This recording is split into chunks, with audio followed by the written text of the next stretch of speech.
Hola, hola bichitos del inframundo. Cierren la puerta, bajen la luz y pónganse cómodos porque esta noche vamos a cruzar pantanos, selvas y lagos y un que otro expediente que la ciencia prefiere mirar de reojo. Así es, hoy no venimos a contar cuentos para dormir, venimos a hablar de criaturas que no deberían de existir, pero que han sido vistas, documentadas y juradas como reales por testigos, periodistas, exploradores y gente común como tú y como nosotras. Este episodio está dedicado a las criaturas paranormales. Ya sabemos, ese territorio incómodo entre la ciencia, el folclore y el yo sé lo que vi. Historias reales, fechas reales, testigos con nombre y apellido. Y una pregunta que flota en el aire desde hace siglos. ¿Y si no estamos tan solos como creemos? Recuerda, siempre nos han enseñado que el mapa del mundo, por ejemplo, ya está completo, pero ¿y si no? El océano está explorado apenas en un 5%. Las selvas, pues, siguen tragándose expediciones. Los pantanos, bueno, los pantanos nunca devuelven sus secretos. Es un tema muy inexplorado. Sí, pues es que quién anda por los pantanos para empezar, ¿no? Es como que muy poca gente o la gente que de plano nació en esos lugares. O los monstruos de O los los pantanos. monstruos, exactamente. Y lo más inquietante, pues, es como decíamos, los monstruos de los pantanos, las criaturas que sí existen allí. Que se dice que existen. Verdaderamente, pues en algunas de las historias, digamos que no se tiene completamente material suficiente, ¿no? Para decir que es real. Pero tampoco se tiene las pruebas de que no existan estas criaturas. Pero pasa algo muy curioso. En muchas culturas, o sea, son culturas súper distintas en todo el mundo, siempre hay como que criaturas similares. Es como si hablamos de las pirámides. Sí. Están en Egipto, están en México, están en otros países de Asia, se Sí. alinean perfectamente, etc. Y en cuanto a estas criaturas también. Sí, ¿cómo es posible que diferentes culturas pues tengan los mismos avistamientos, ¿no? De los mismos tipos de criaturas. Sí, y aparte es como, bueno, yo una de mis tantas teorías, que ya ves que tengo como 250,000, No es cierto. es que cada país es como que la réplica del otro, pero con distinto idioma. Pues, Acuérdate oye, que somos es la una raza granja. humana, sí. Somos una granja de hormigas de un alien. Un alien, es cierta. A mí nadie me va a tumbar ese tema, lo tengo desde niña. Pero bueno, entre las muchas historias, hoy les contaremos un par que verdaderamente nos han captado la atención, ya que pues es eso, son historias que tienen años, si no es que algunas de ellas siglos, vivas, y siguen vivas debido a que la gente muchas veces sigue mirando estas criaturas, ¿no? Sí, es como que se calman, desaparecen por un par de años y luego llega a haber otro avistamiento, se le podría llamar. ¿Sí? Llega a haber otra persona que los ve, hay más datos y pasan así por todas las regiones, por todo el mundo pasa. Se dan su break, se van a invernar.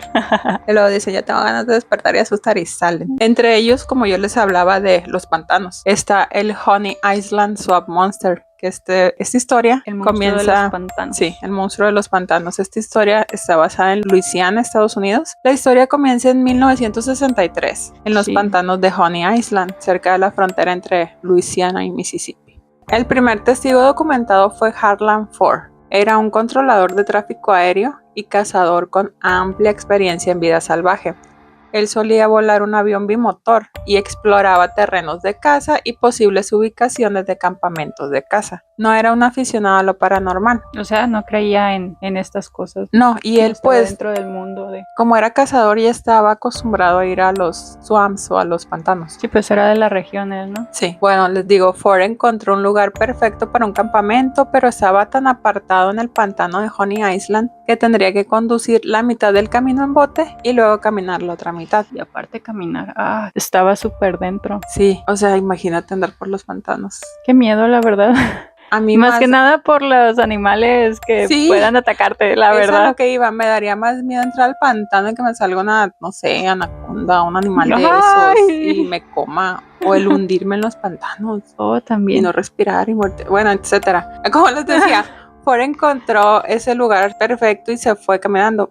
Un día, él y su amigo estaban transportando provisiones al campamento, Sí. cuando notaron desde la distancia lo que parecía ser un gran animal de 4 patas. Se estaba comiendo otro animal. Ford describió a esta criatura como un bípedo entre 2 y 2.5 metros, o sea, estaba gigante, Súper alto, sí. cubierto de pelo gris oscuro con ojos amarillos, con un olor muy penetrante y unas huellas de 3 dedos y una membrana, algo que no coincide con ningún otro animal conocido. Bueno, temiendo que este animal los asustara e intentara atacarlos, rápidamente sacaron sus armas.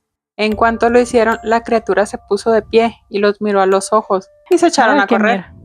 Ford se empeñó en volver a ver a la criatura y durante unos 10 años insistió en reunir pruebas y regresaba al lugar donde lo vio por primera vez. Sí. En un sendero cerca de un pequeño abrevadero, Ford observó lo que parecían las secuelas de una lucha mortal por supervivencia. Ay. Eran unas manchas de sangre en el cuerpo. Se arrastró entre los arbustos hasta el otro lado del abrevadero y encontró un jabalí recién desvivido, con la garganta completamente desgarrada. Ay, qué feo. Junto al jabalí había una serie de grandes huellas en el barro, las huellas que Ford posteriormente moldeó con yeso líquido, sí. indicando un enorme pie palmeado de 3 dedos. Y es que hasta eso, qué raro, ¿no? Con 3 dedos nada más. Sí, o sea, es que ningún otro animal, bueno, aunque se parecen como a la de las águilas, ¿no? Sí, pero no, las águilas no tienen los dedos palmeados. Ay, no sé, nada más decía. Bueno, Ford llevó estas huellas al guarda forestal local y a la Facultad de Agricultura de Luisiana para que las analizaran, pero no pudieron identificar qué tipo de animal les había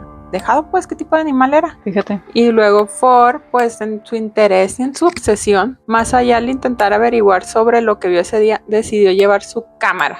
Ahora esta vez que iba de campamento. Se creía que nunca se había podido capturar ninguna evidencia de la bestia en cámara o en video hasta que hizo un gran descubrimiento. Dana Holyfield, que es la nieta de Harlan Ford, ha continuado la investigación de su abuelo. Cuando falleció el abuelo, Holyfield recibió un rollo de película de 8 milímetros de esos redonditos de antes, con la etiqueta Monstruo del Pantano Honey Island. Sí, guardado en una caja que Ford guardaba en su casa y que nadie más la había visto. Vaya. La película revela lo que Ford estaba filmando un día desde un árbol. O sea, él se subió al árbol. Puso la cámara. Sí, y ahí había colocado la cámara y dice que una gran criatura bípeda se ve apenas en el video vagando por el bosque a unos cientos metros de distancia. Sí. Y que Ford y su compañero, pues Billy Mills, lograron los moldes de las huellas. Fueron fotografías borrosas y testimonio de pescadores locales que aseguraban escuchar gritos profundos que no eran de animal y no eran de humano. Lo inquietante es que el pantano es prácticamente inaccesible, incluso para los equipos de rescate.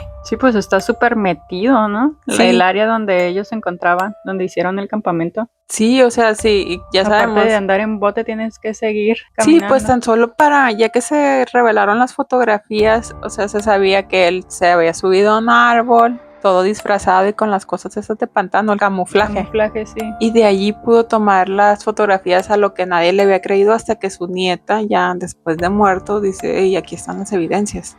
Sí, pero también antes de eso tuvo las evidencias de los pies, ¿no? Que no encontraron. Que no encontraron de qué cosas, la verdad. Como les decía, lo inquietante pues es que no se puede acceder, a lo que nos lleva a preguntarnos pues si algo o alguien vive verdaderamente allí. Podrían hacerlo sin ser molestados durante generaciones. Puedes estar tranquilamente viviendo allí porque pues ¿quién se mete a esa zona? Pero o sea, ¿quién? Ya sabemos que no es para humanos. Sería muy difícil, creo, ¿no? El de estar viviendo allí, obviamente.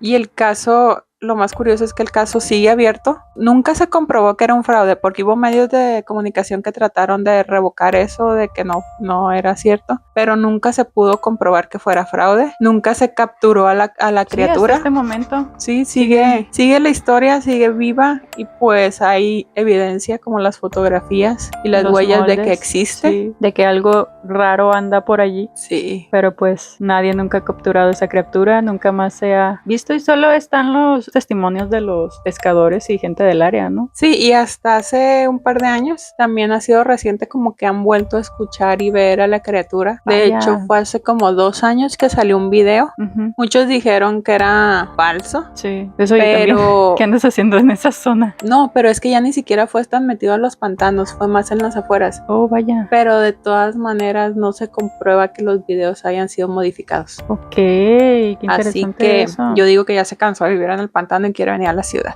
A lo mejor y sí, oye. Qué bueno que no vivo allá. Pues, ¿qué te digo? No creo que sea buena idea vivir en un pantano cerca de uno. Y así como esa historia hay otras que, por ejemplo, la que les voy a contar a continuación es la historia del Mothman, que esta historia... A mí me encanta ese animal. Sí, y la verdad se me hace súper interesante porque al parecer es una de las criaturas que se ha mirado en diferentes partes del mundo. Sí, en diferentes culturas. Sí, para esta historia nos situamos en Point Pleasant, que es una ciudad de West Virginia, en Estados Unidos, que está en la confluencia de los ríos Ohio y Kanawha. Se dice que de esta historia hubo reportes aislados de sepulteros días antes de lo que es la fecha que dan como oficial. Sí, a la historia oficial. Es que ya había habido avistamientos, pues. Sí, desde pero antes. no los tomaban como que en serio, ¿no? No. La fecha oficial que se da es el 15 de noviembre de 1966, cuando dos parejas de jóvenes paseaban en coche por el área TNT, un antiguo complejo de depósitos de explosivos de la Segunda Guerra Mundial, cuando cerca de una planta de energía abandonada vieron a una criatura que describieron como de 2 metros de altura, de color grisáceo, con enormes alas plegadas a la espalda, y lo más aterrador es que tenía 2 grandes ojos rojos que brillaban con mucha intensidad. Siempre son parecidos, ¿no? Siempre miden más de 2 metros por lo regular, Sí, son pues. gigantes. Así es. Se dice que al huir estas parejas en el auto a más de lo que serían 160 kilómetros por hora, afirmaron que la criatura los siguió volando sin algún esfuerzo, batiendo sus alas ocasionalmente y emitiendo un chillido agudo como si fuera un ratón gigante. Sí, Imagínate ese. Qué feo, la verdad. Sí, un ratoncito se me hace...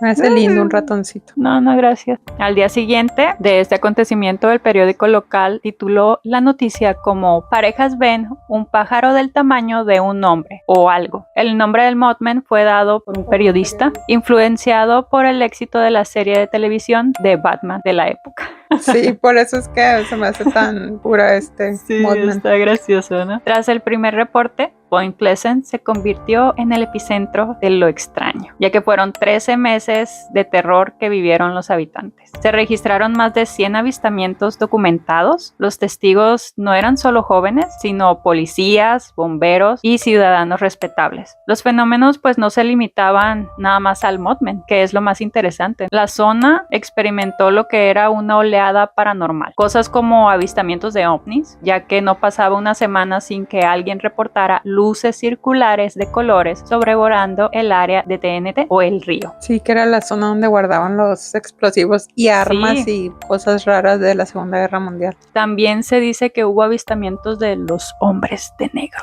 Te digo, es que ahí hay más, se me hace que tenían aliens. Sí, probablemente.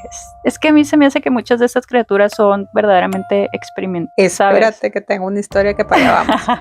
Pues bueno, testigos afirmaron ser visitados por hombres de apariencia extraña y trajes de color oscuro, piel aceitunada y rasgos vagamente orientales, que los interrogaban y los amenazaban para que no hablaran más del tema. También Mary Hare, que era la corresponsal local del periódico The Messenger en aquella época, durante los 13 meses, su oficina se convirtió en el centro de recepción de denuncias. Ella misma reportó haber sido acosada por hombres extraños y haber visto luces inexplicables sobre el río Ohio. ¿Ves? Sí, también se dice que hubo interferencias y tipo poltergeist, que eran fallos masivos en las radios, las televisiones, reportes de llamadas telefónicas con sonidos metálicos y voces que simplemente no se entendía nada. Deberíamos de adentrarnos más en esto que pasó en Point Pleasant. Point Pleasant.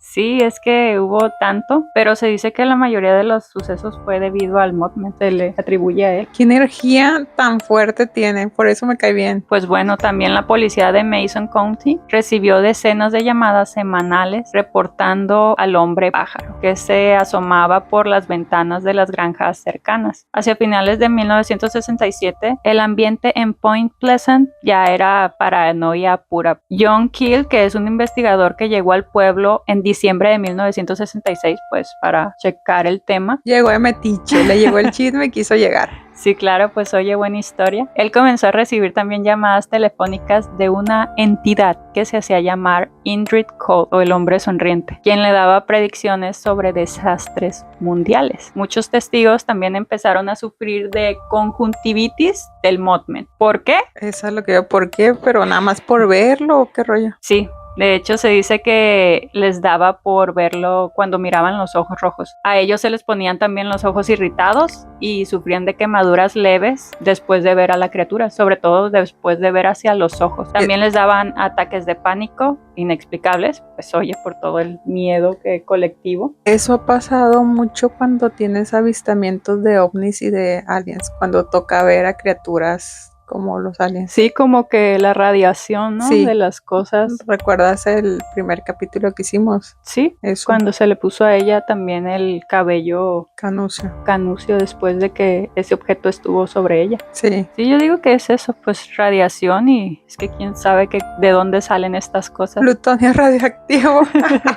Pues en la ciudad el sentimiento era de que algo muy malo estaba por suceder, ya que estos avistamientos y todo esto no paraba. Y el misterio del Mothman dio un giro sombrío el 15 de diciembre de 1967. Durante las horas pico de las compras navideñas, el Silver Bridge, que conectaba a Point Pleasant con Ohio, colapsó repentinamente sobre las aguas del río Ohio. En este accidente, 46 personas perdieron la vida y hubo muchos testigos que afirmaron haber visto al Mothman posado en la estructura del puente días anteriores a que sucediera esto. También se dice que algunos lograron mirar sobrevolando minutos antes de la caída del puente. ¿Con su misma radiación habrá hecho posible esto? No tengo idea. Es como Déjame lo encuentro y le pregunto. Ay, no, yo te quiero de lejos. Me caes muy bien, bye. Curiosamente, tras el colapso del puente, el Mothman desapareció de Point Pleasant. Casi no hubo más reportes en la zona, lo que pues alimentó la teoría de que la criatura era un presagio de una tragedia inminente. Y hoy en día en Point Pleasant pues se abraza la historia y tienen dedicada una estatua de acero inoxidable del Mothman. En el centro del pueblo también hay un museo dedicado exclusivamente al caso y celebran cada año el Festival del Mothman en septiembre. O sea, es como si fuera un ave de mal agüero y le están haciendo fiesta. Sí, pues oye, es que también es lo que dejan, ¿no? Lo que atrae turistas. Ya si les pasa más cosas es porque quieren. Pero al parecer esa no es toda la historia del Mothman, ya que se dice que han habido también diferentes avistamientos alrededor del mundo, como ya les comentaba, y uno de ellos es en Ucrania. Sí, ese sí lo conozco. Pues para la gente que no, allí les voy. Aproximadamente un mes antes del desastre nuclear del 26 de abril de 1986, ya serían como 20 años, ¿no? Pues antes del desastre empezaron a circular rumores entre los trabajadores de la planta y los habitantes de la ciudad de Pripyat. Los informes describían a una criatura gigantesca, oscura, sin cabeza, pero con ojos rojos brillantes que se asomaban desde los hombros. Los testigos lo llamaron el pájaro negro de Chernóbil. Además de los avistamientos, hubo muchos empleados que reportaron tener pesadillas aterradoras y recibir llamadas telefónicas extrañas, muy similares a las que sucedieron en Point Pleasant. Y se dice que mientras los helicópteros sobrevolaban el reactor en llamas para arrojar arena y boro, varios pilotos afirmaron ver a la criatura volando entre el humo radioactivo. Tras tras la explosión nunca más se volvió a ver en Ucrania. Ojalá y no venga a México, porque eso va a significar que va a haber una No, explosión. ya tenemos suficiente con los nahuales. Ya tenemos varias criaturas místicas. Así déjenos. Déjenos en paz. Pero también han habido avistamientos en otras partes, como lo es también en Chicago, Illinois, los cuales datan del 2011 hasta, al parecer, el presente.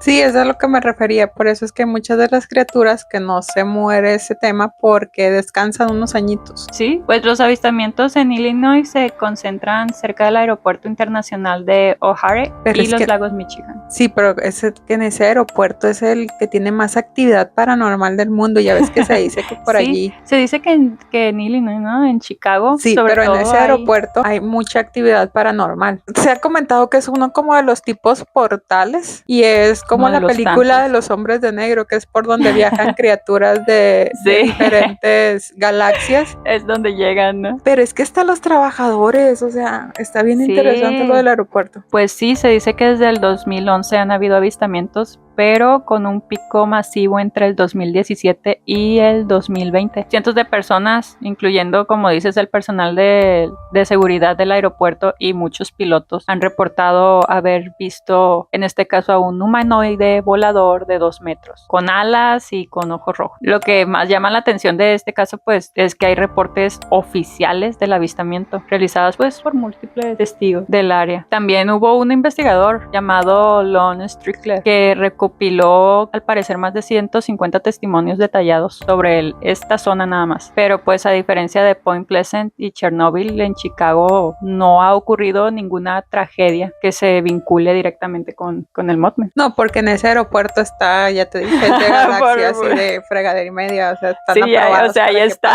ya está pasando, pero no se dan cuenta. Es que los casos tan locos que ha pasado en el aeropuerto de O'Hare, es como de que deberíamos extendernos un día lo que pasa en ese aeropuertito. Claro, pues oye, cuando quieras quiero, ya te he dicho.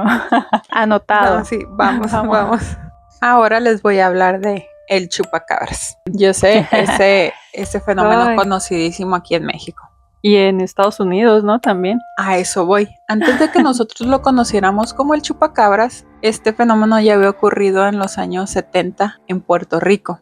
Sí. Hay de hecho registros de ataques animales que los encontraban pues muertos, pero con la sangre toda drenada. Sí, así es. Y el primer caso testigo fue de Madeleine Tolentino. Sí. Ella describió esta criatura bípeda, ojos grandes y espinas dorsales. Fue allá donde se registró esto, y fueron casos similares a los años empezaron a aparecer aquí en México, en Chile, en Estados Unidos. Unidos. Alrededor de los 90 creo que fue también cuando comenzaron a salir más casos, ¿no? Sí, fue aquí cuando ¿qué será? 96, 95, fue por ese entonces que hubo muchísimos casos, y fue cuando aquí en México, por el ingenio mexicano, se le puso el chupacabras. Sí, es cierto. A pesar de que la mayoría de los animales atacados eran vacas. Sí.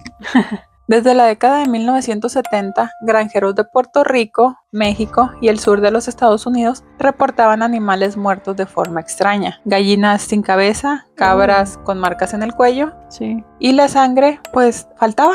O sea, estaba todo el cuerpo, ¿no? Siempre, pero lo único que les faltaba era que no tenían sangre. No tenían el líquido vital. En la mayoría de los casos no hubo autopsias, no hubo análisis veterinarios, solo eran rumores. Y los rumores, pues ya sabemos, siempre buscan un nombre. El famoso nombre aparece en 1995, porque como les comenté, en 1970 ya había habido casos. Así es. Pero fue como que se calmó, dejó Puerto Rico. Ya no quiso tan para Puerto viajar Rico por el mundo. Y dijo, ahora me voy a México, porque los mexicanos me necesitan. Aquí en 1995 fue el caso de una mujer que afirmó haber visto algo que nadie más había descrito antes, que era un animal grande, como de 2 metros, bípedo, tenía ojos rojos como inyectados de sangre, espinas en la espalda y saltaba como un canguro. Bien rara la cosa, ¿no? Sí, y al poco tiempo de que apareció este animal que ella miró, no pasó ni una semana cuando se encontraron más de 150 animales muertos en las parcelas del sur de México. ¿No? Sí. Ya los medios de comunicación se abalanzaron a cubrir la nota, y pues el resto Esa es la historia que ya conocemos. El chupacabras no se quedó en Puerto Rico, como les dije, se vino para acá en México y desde ahí empezó a pasar algo extraño. El monstruo empezó a cambiar. Como si mutara. Ajá, ya no era bípedo, ahora era cuadrúpedo. Ok. Ya no tenía espinas, pero sí parecía un perro sin pelo. Sí, sí recuerdo eso. Corría, atacaba ganado. Era como que la misma criatura, pero con anatomía distinta, según el país. Que de hecho los ataques que se dieron en Estados Unidos describían el animal como lo describíamos aquí en México. Sí, es que yo recuerdo cuando estaba pues más pequeña que se dio el boom, que se decía pues que sí había empezado en Puerto Rico debido a que hay una zona, creo que es boscosa, que se dice que está tomada por el ejército americano. Así Para es. allá voy. Espera. Es como les dije, desde los 70 empezó a haber esta aparición y ya cuando llegó a México es como si el animal hubiera evolucionado, como si hubiera evolucionado a través de todos estos años y podemos recordar que en la década de los 90 fue cuando hubo aquí muchísimos casos, muchísimos ataques que afectó muchísimo a los ganaderos de nuestro país. Primero empezaron los ataques al sur y se extendieron hasta acá hasta el norte. Sí, que inclusive pues fue tanto que, como dices, los medios comenzaron a darle foco a este tema, ¿no? Sí, después de los muchísimos ataques de animales y casos de personas atacadas, porque sucedió en México. Sí. En Puerto Rico no había pasado. Sí, nada más eran los animales, tanto en Puerto Rico como en Estados Unidos, creo. Sí, no pasaban. Bueno, en Estados Unidos sí hubo un par de casos de granjeros atacados. Sí. Pero fue muy raro. Aquí en México, ya no sé si fue por la psicosis o que siempre se envalentonan. Ah, cierto. Porque hubo muchos casos de familias que fueron a buscar al animal. Ah, exacto. Y fue cuando regresaban atacados. Pues oye, si buscas, encuentras. Sí, recuerdo mucho el caso, fue para acá, para el norte, de una familia. Fueron el muchacho, el papá, 2 tíos y un primo. Y el caso que el muchacho, el más joven, fue el que atacó. Hirió. Sí. A partir del 2007, algo cambió. En Texas, sí. Como les dije, este va evolucionando. Es como los Pokémon. Ándale. O sea, ya está en otra etapa. Y en Texas hubo varios supuestos chupacabras capturados en el 2007. Varios, ¿eh? Sí. Esta vez no había rumores, había cadáveres y ya había laboratorios, ya había análisis clínicos. Es cierto, sí. Se realizaron pruebas genéticas. Pues ya, o sea, va muy avanzado. Desde el 70 al 2007 ya tienen sus añitos. Sí, es cierto. Los resultados de estos análisis fueron claros. Unos decían que coyotes, otros que eran perros, pero resultaron ser un híbrido. Sí.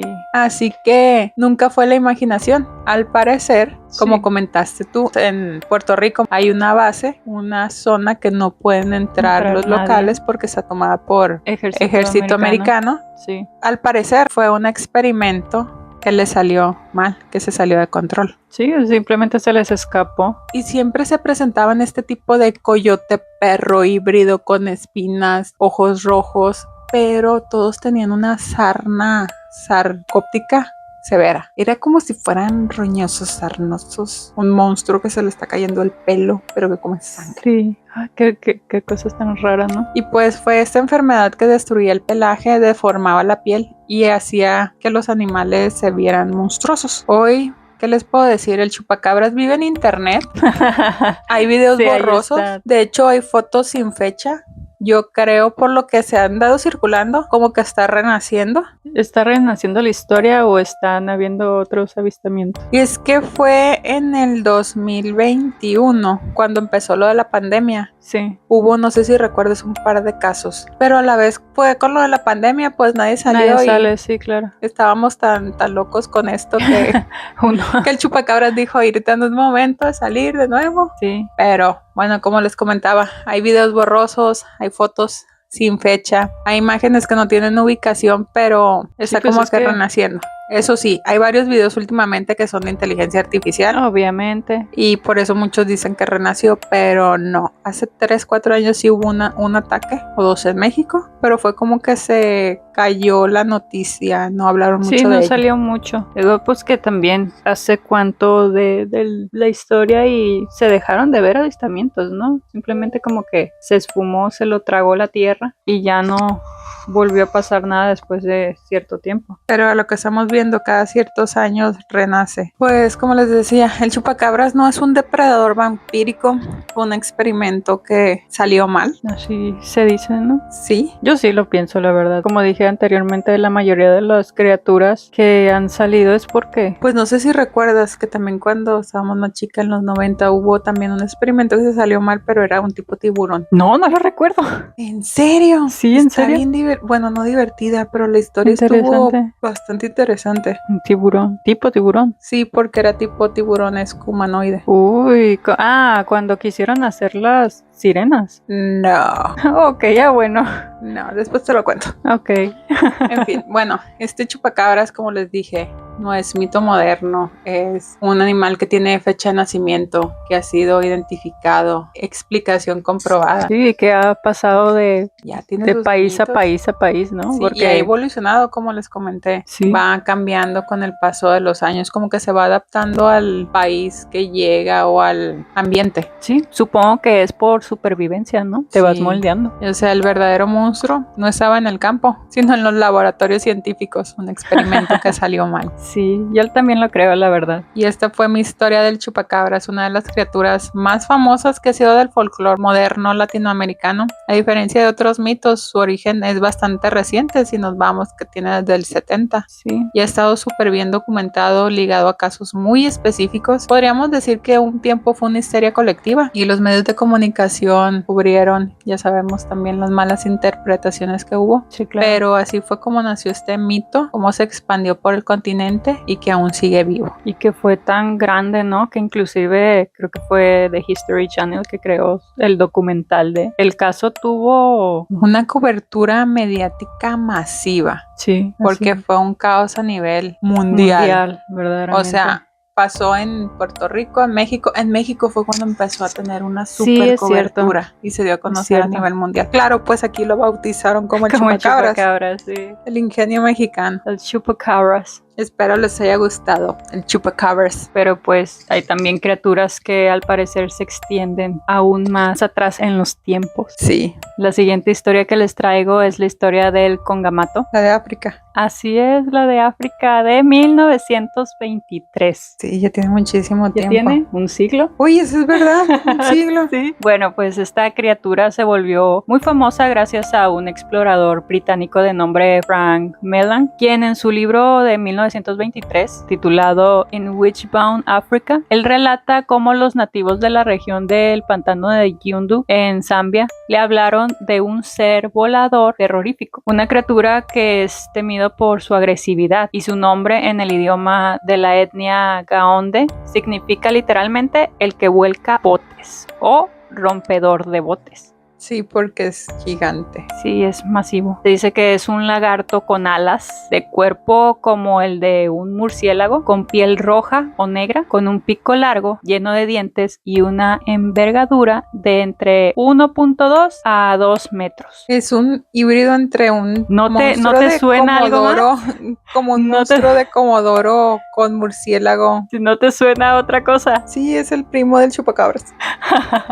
No, pues Mellan mostró a los nativos un libro con ilustraciones de animales prehistóricos. ¡Ah, es verdad! Sí, al ver la imagen de un pterodáctilo, los presentes se asustaron y lo identificaron inmediatamente como el Congamato. Con esto, ¿sabes qué me recuerda? ¿Qué? Que han estado descubriendo y reviviendo ¿Qué cosa? animales que ya tienen bueno, como 200 siglos muertos y dicen, ay, hay que revivir esta especie Extinta, sí. que va a acabar con la humanidad. Y dicen, qué Acá. divertido.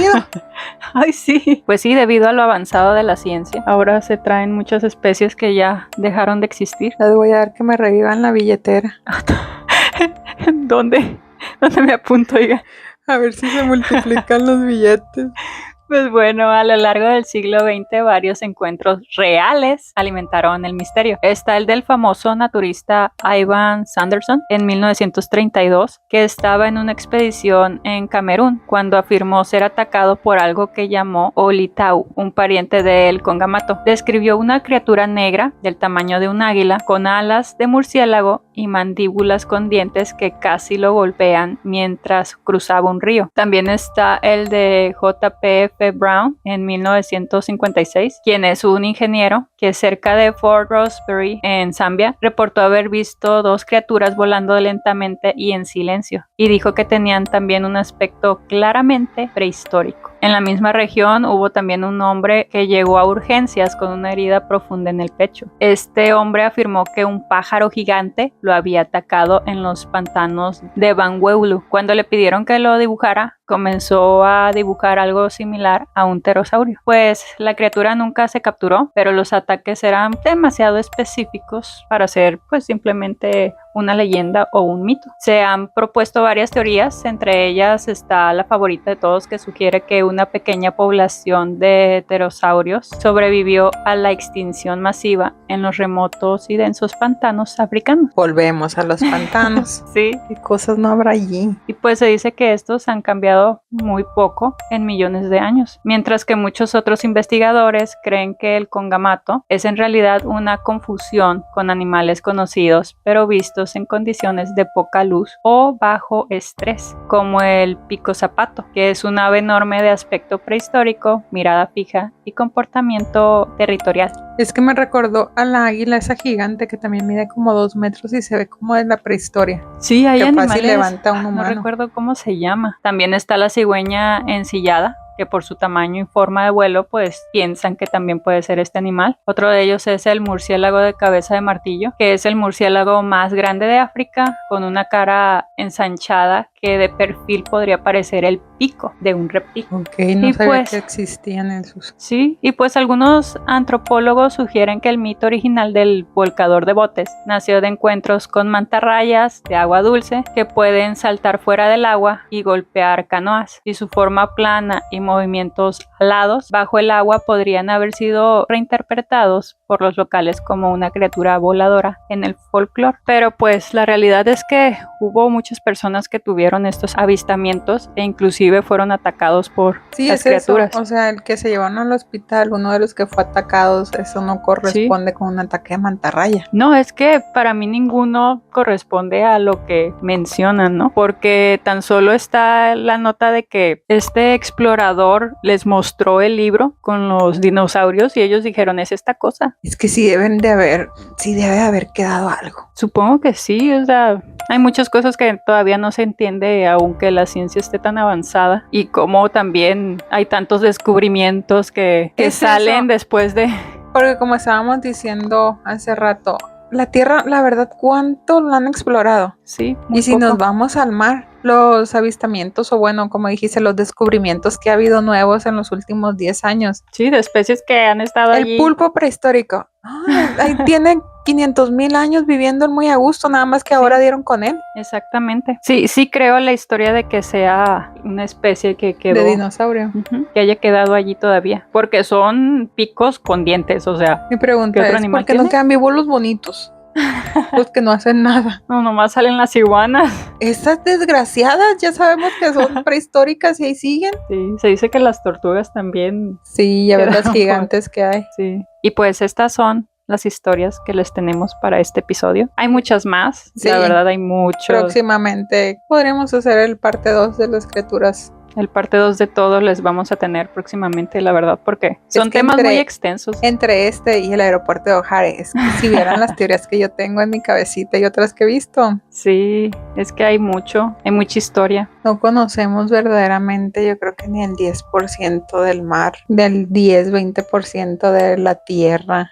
Y pues mucho menos lo que está más afuera de, ¿verdad? Tan solo si nos vamos al Amazonas, ¿quién entra? ¿Cuántos animales hay allá? Sí, no te vayas tan lejos aquí mismo. Tan solo las selvas, los bosques, no están bien exploradas. ¿Cuánto se perdió también de las civilizaciones antiguas allí, que todavía no ha sido descubierto? Exacto. Sepultados por hierba. Aquí en México, ya ven cuando descubrieron que las pirámides no son ni el 10% de lo que debe ser la ciudad. Sí. En fin. Recuerden, todas estas historias que les contamos no buscan convencerlos, nada más es como que estar más abiertitos a lo que pueda pasar. Solo para recordarles que el mundo es más grande es más antiguo y más extraño de lo que nos han dicho. Y pues no estamos solos al parecer, ¿no? En este vasto universo. Claro que no, sería lo más tonto de los humanos pensar que estamos solos. Exactamente. Pues bueno, gente, si tienen alguna historia de algún avistamiento o algo interesante que les gustaría contarnos, pueden hacerlo. Pueden dejarnos sus comentarios aquí abajo y también enviarlos a